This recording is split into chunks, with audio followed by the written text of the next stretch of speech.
C'était important pour nous de prendre un temps pour vous parler des revendications régionales et nationales en lien avec la Journée internationale des femmes.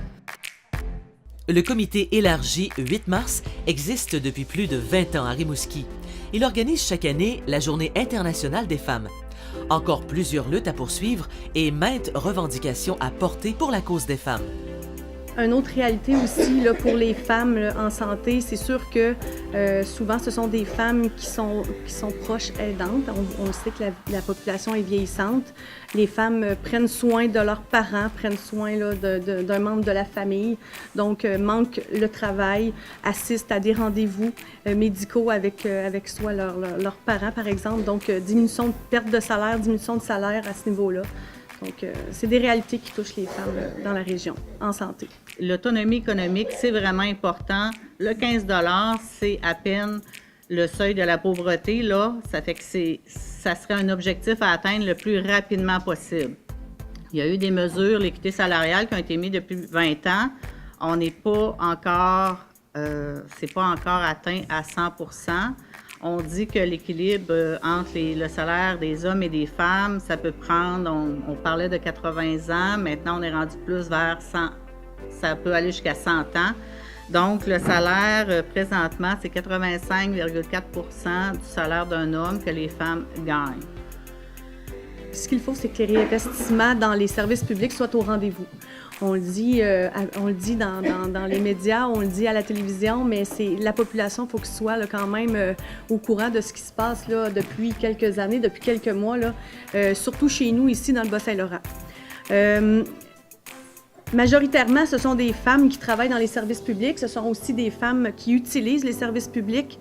Depuis quelques années, là, de nombreuses coupures et des abolitions de postes font mal aux femmes.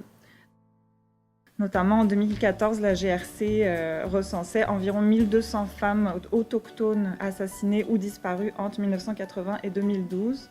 Et c'est bien sûr sans compter tous les cas qui ne sont pas visibles, qui ne sont pas recensés, qui ne sont pas déclarés pour diverses raisons.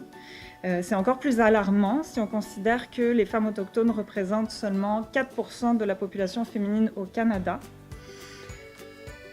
En 2015, les femmes autochtones représentaient près d'un quart des victimes d'homicides au Canada. Donc c'était 24% des victimes au complet.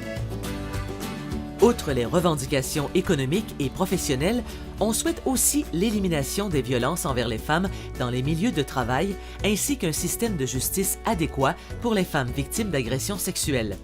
Le Calax de Rimouski, d'ailleurs, se prépare pour une tournée de sensibilisation dans les écoles.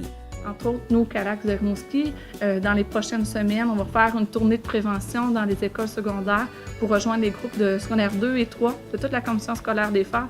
Donc, ça représente 48 groupes qui vont être sensibilisés sur la notion de consentement qui est super important, je pense, de prendre le temps qu'elle soit comprise par tout le monde, puis aussi de démystifier les mythes et préjugés reliés aux agressions sexuelles.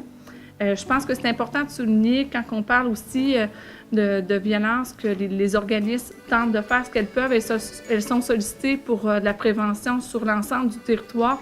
Je pense qu'on ne peut pas se cacher, qu'on ne peut pas répondre à toutes les demandes de prévention. Et parfois, malgré nous, on doit refuser par manque de ressources humaines et financières.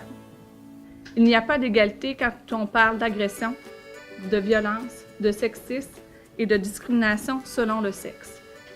Nous souhaitons que toutes les femmes victimes de violences soient crues, écoutées sans être jugées, respectées dans leur rythme, accompagnées dans leurs démarches qu'elles entreprennent, validées dans leurs émotions, déculpabilisées, soutenues et orientées vers les ressources d'aide.